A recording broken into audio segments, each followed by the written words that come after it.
SSC ২০২৬ আজকে অনুষ্ঠিত ইসলাম ও নৈতিক শিক্ষা পরীক্ষার দিনাজপুর বোর্ডের এমসিকিউ এর সমাধান তোমাদেরকে দিয়ে দেওয়া হলো। তোমরা এখান থেকে তোমাদের উত্তরগুলো মিলিয়ে নাও। এখানে শতভাগ সঠিক উত্তর দেওয়া হয়েছে, কাজেই তোমরা নির্দ্বিধায় এখান থেকে উত্তরগুলো মিলিয়ে নিতে পারো। দেখো, ১ নং প্রশ্নে নাফিজ চীন থেকে উচ্চশিক্ষা অর্জন করে এলাকার বেকার মানুষকে বিভিন্ন ফসল উৎপাদনের প্রশিক্ষণ দিচ্ছেন। তার অর্জিত জ্ঞানকে কি বলা হয়? পার্থিব জ্ঞান। নিম্নের কোনটি জান্নাতের নাম নয়? দারুল ইহসান। লিলি ব্যাংকের ম্যানেজার।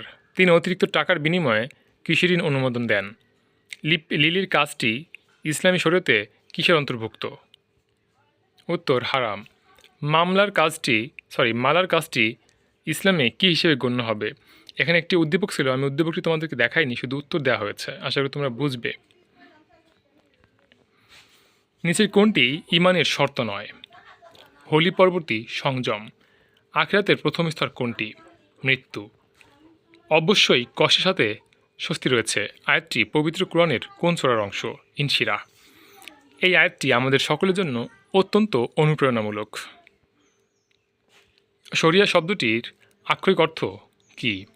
পথ, পন্থা বা পদ্ধতি। কুফর মানুষের মধ্যে কী জন্ম দেয়? অকৃতজ্ঞতা। মিস্টার ক আল্লাহকে অস্বীকার করে, সে কী হিসেবে গণ্য হবে? কাফির। নিচের কোনটি শরীয়তের উৎস হিসেবে বিবেচিত নয়?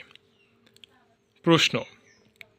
আল্লাহর সাথে শিরক করা হচ্ছে ১, ২ ও ৩, অর্থাৎ সবগুলোই। পবিত্র কুরআন মজিদ বিশুদ্ধভাবে পড়তে হলে কোন শিক্ষা অবশ্যই প্রয়োজন? তাজবিদ। কোন ইবাদত মুমিনের মানসিক ও আত্মিক প্রশান্তি এনে দেয়? সালাত। নিশ্চয় আল্লাহর নিকট ইসলামই একমাত্র মনোনীত জীবন ব্যবস্থা। কোন সূরার অন্তর্ভুক্ত? আল ইমরান। সাওম আমার জন্য, আর আমি নিজেই এর প্রতিদান দেব। এটি কোন ধরনের হাদিস? হাদিসে কুদসি। আখিরাতের কোন বিষয়টি অস্বীকার করেছে? এখানে একটি উদ্দীপক ছিল, এখানে উদ্দীপকটি দেখানো হয়নি, শুধু উত্তরটি দেওয়া হয়েছে। প্রধান শিক্ষক পবিত্র কোরআনের কোন সূরা দ্বারা অনুপ্রাণিত হয়েছেন? এখানেও একই বিষয়। আশা করি তোমরা বুঝতে পারবে যে তোমরা পরীক্ষা দিয়েছ।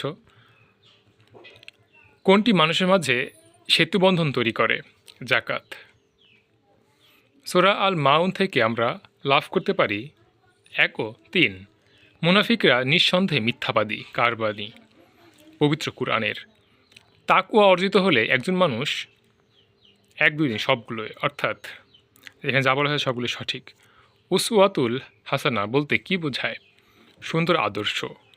বেলাল পরকালে জান্নাত পেতে চায়, এজন্য দুনিয়াতে তার করণীয় কী? ইসলামকে পরিপূর্ণভাবে অনুসরণ করা।